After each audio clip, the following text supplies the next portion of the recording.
Nagpasaklolo ang isang pamilya sa Nagcarlan, Laguna dahil sa gumagambalang hayop sa kanilang bahay. Yan po ang Philippine Cobra na pahirapan pang hinanap pero natagpuan din sa isang lumang gamit.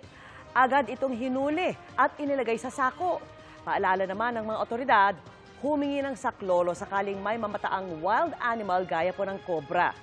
Professional lang din daw ang pwedeng humuli para maiwasan ng disgrasya. Panatilihin din daw na malinis ang iyong kapaligiran dahil kung madumi at masukal, posible itong paglunggaan ng hayop o insekto.